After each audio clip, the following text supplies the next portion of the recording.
আসসালামু আলাইকুম ওয়া রাহমাতুল্লাহ। সবাই আপনারা কেমন আছেন? প্রথমেই আমরা দোয়া করছি যারা 24-এ শহীদ হয়েছে, যারা শাপলায় হত্যাকাণ্ডে শহীদ হয়েছে, যারা পিলখানায় শহীদ হয়েছে, যারা 71-এ শহীদ হয়েছিল, 47-এর আজাদির জন্য শহীদ হয়েছিল, সকল শহীদদের জন্য দোয়া করে যাতে আল্লাহ তাআলা তাদেরকে জান্নাতের সর্বোচ্চ স্থান দান করে।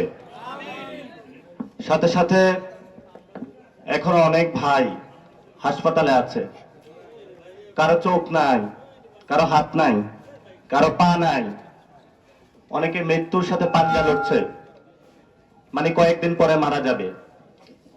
এই মানুষগুলোর জন্য আল্লাহর কাছে দোয়া করি যাতে আল্লাহ তাআলা তাদেরকে সুস্থ করে দেয়। এবং সাথে সাথে আপনারা জানেন গত 17 বছর ধরে অনেকগুলো মানুষ নিপীড়িত হয়েছে। সেই মানুষগুলোর জন্য আমরা দোয়া করি। আজকে এখানে এই প্রোগ্রামে বিশেষত আমি বেশি উপস্থিতি যাদের দেখছি তারা হলো বাংলাদেশের আলেম সমাজ। আলেম সমাজ বাংলাদেশের হৃদয়ের স্পন্দন, যাদের ইমামতিতে আমরা 5 ওয়াক্ত নামাজ পড়ে থাকি। এখানে উপস্থিত হয়েছেন, এই পাশে আমাদের বোনেরা আছেন, মায়েরা আছেন, ওই পাশে একদম গাছের নিচ থেকে শুনছেন, বাসা থেকে শুনছেন, ছাদের উপর থেকে শুনছেন। আমরা আপনাদেরকে সবার পক্ষ থেকে সশ্রদ্ধ সালাম জানাচ্ছি। এই জন্য 10 মাস 10 দিন জীবন বাজি রেখে আমাদেরকে আপনারা পৃথিবীর আলোর চোখ দেখিয়েছেন। যদি আপনারা এই কষ্ট মেনে না নিতেন, আল্লাহর পক্ষ থেকে আপনারা উসিলা হয়েছেন। এবং আজকে জন্ম দেওয়ার পরে আপনারা শুধু জন্ম দিয়ে ছেড়ে দেন নাই, একজন মা হিসাবে যতদিন বেঁচে থাকেন ততদিন মায়া মহব্বত দিয়ে আমাদেরকে মহব্বত করে যাচ্ছেন। এজন্য আমরা সবার পক্ষ থেকে আপনাদের পায়ে সালাম জানাচ্ছি। এখানে অনেক সিনিয়র সাংবাদিক উপস্থিত হয়েছেন, অন্য জায়গায় কম দেখেছি। দোবাউড়াবাসী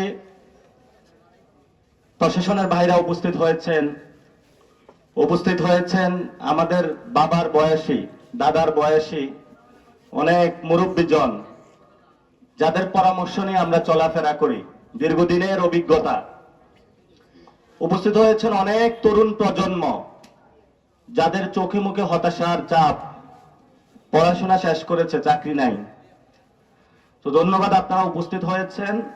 প্রথমে আজকে আমি বলবো আমরা কেন আজকে এখানে উপস্থিত হয়েছি। 2024-এ ঠিক এই সময়টা স্মরণ করবেন আমরা কোথায় ছিলাম। আমরা রাজপথে ছিলাম। কেন ছিলাম রাজপথে? রাজপথে ছিলাম ফেসিবাদী ব্যবস্থা বিলোপের জন্য। ফেসিবাদী শব্দটা একটা কঠিন জিনিস। সহজ হিসাবে যদি বলে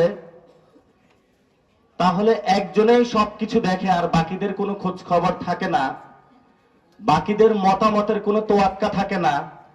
একজনেই সবকিছু যখন করে তাকে এই ফেসিবাদী আচরণ বলে। তো শেখ ফ্যামিলি এই আচরণটা আমাদের সাথে করা শুরু করেছে। কি কি আচরণ করেছে? কখনো যারা সীমান্তের অতন্দ্র প্রহরী, বিডিআর ছিল তখন, ভারতের একটা কাগজ নোট পাঠিয়েছে